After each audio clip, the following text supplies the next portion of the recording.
Thank you, Mr. Chairman. Thank you, Mr. Turk, for being here. I have to tell you, this whole place that we are in right now just is almost incomprehensible to understand why, in an effort to review something, you are absolutely putting a pause, put a freeze on it, call whatever it is, but basically you're stopping things. I noticed that my friend and a former chair of this committee, Senator Landrieu, is with us, and it's actually interesting because I was provided a statement that she made apparently very recently about the decision coming out of the administration, and she says, "This is surprising, it's disappointing, and it's alarming. It's completely contrary to the president's own climate goals. When you stop exporting cleaner natural gas from the United States, you only encourage countries all over the world to use more coal, which is twice as dirty and has twice as much harmful emissions. He's breaking his promise to our Democratic allies at a time when he's asking Republicans in Congress to support money to the Ukraine. He's pulling the rug out from under the frame.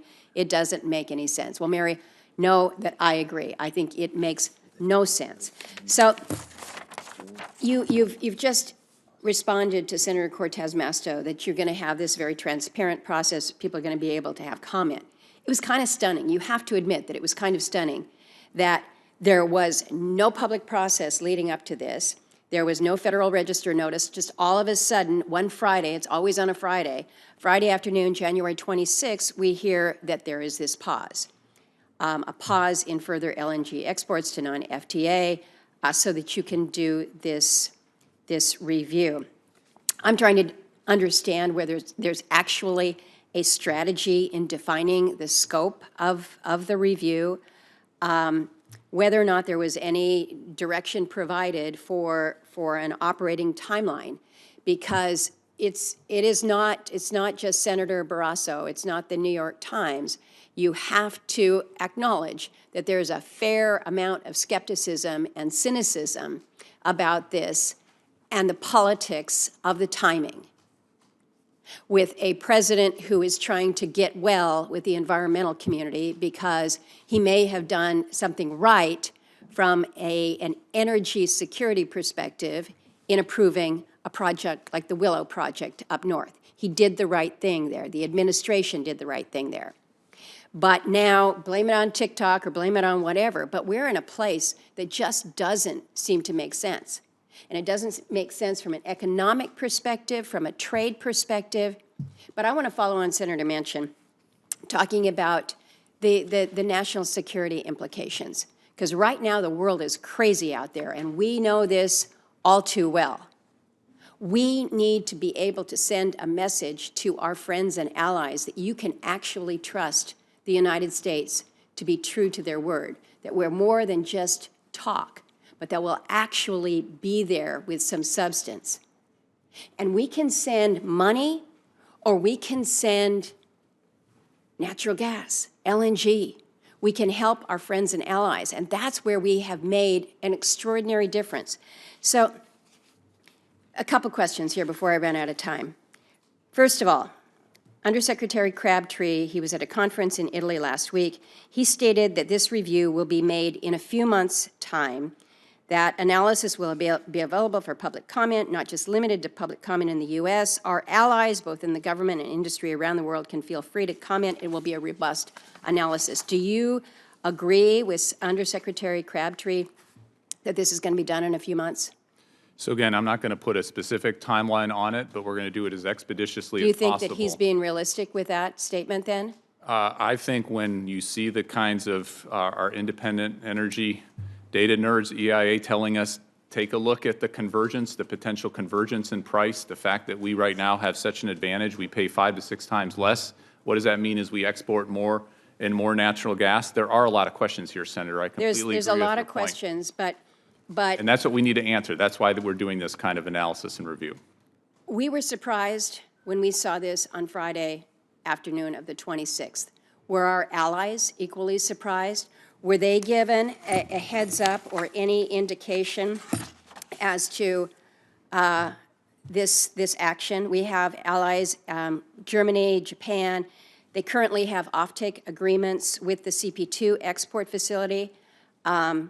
That's impacted by this review. Was there any forewarning to them? They've got considerable investments with regards to these projects. We're going to hear from Eurogas on the next panel, but it really begs the question, how does the administration respond to the statements that this policy change will cause significant concern regarding the price volatility, the economic turmoils, the barriers to decarbonization, and more that can arise in Europe as a result of the pause?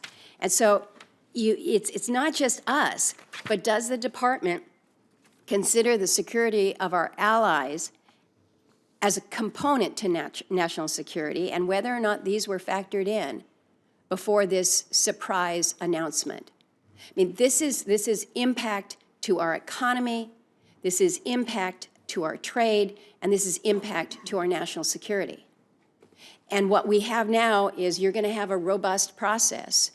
It's indefinite in time, my guess, and I think it's probably a pretty well-educated guess, that it will conveniently not be concluded prior to the election.